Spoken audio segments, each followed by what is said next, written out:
Trevor, the traction engine, enjoyed living in the vicarage orchard. Edward came to see him every day, but sometimes Trevor didn't have enough work to do. "I do like to keep busy all the time," he sighed one day. "And I do like company, especially children's company." "Cheer up," smiled Edward. "The Fat Controller has work for you at his new harbour. I'm to take you to meet Thomas today." "Ah!" exclaimed Trevor happily. "A harbour! The seaside! Children!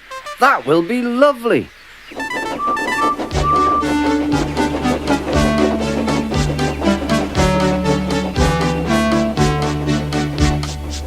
Thomas was on his way to the harbour with a trainload of metal pilings.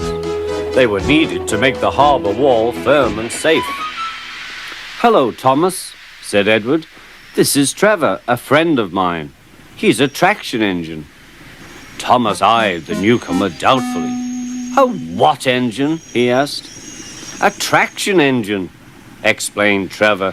"I run on roads instead of rails. Can you take me to the harbour, please? The Fat Controller has a job for me." "Yes, of course," replied Thomas, but he was still puzzled. Workmen coupled Trevor's truck to Thomas's train, and soon they were ready to start their journey.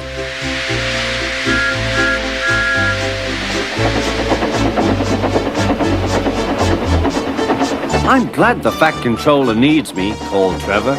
"I don't have enough to do sometimes, you know, although I can work anywhere, in orchards, on farms, in scrapyards, even at harbours."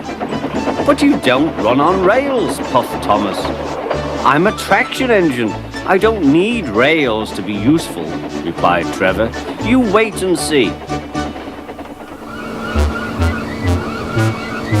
When they reached the harbour, they found everything in confusion. Trucks had been derailed, blocking the line, and stone slabs lay everywhere. "We must get these pilings past," said Thomas's driver. "They are essential. Trevor, we need you to drag them round this mess." "Just the sort of job I like," replied Trevor. "Now you'll see, Thomas. I'll soon show you what traction engines can do." Trevor was as good as his word. He dragged the pilings clear with chains and towed them into position. "Who needs rails?" he muttered cheerfully to himself.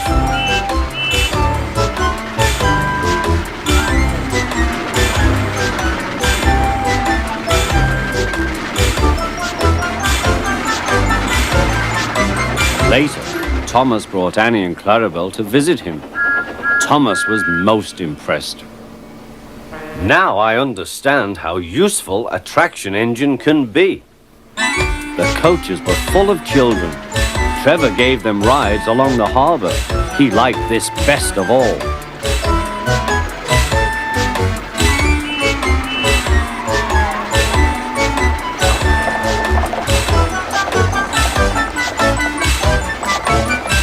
"He's very kind," said Annie.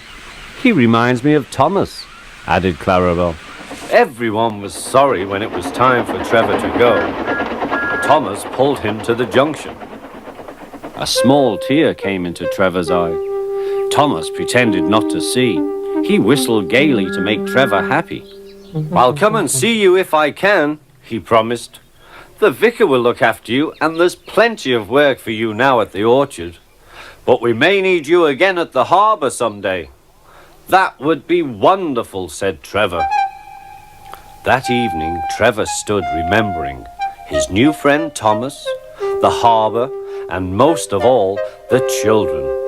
Then he went happily to sleep in the shed at the bottom of the orchard.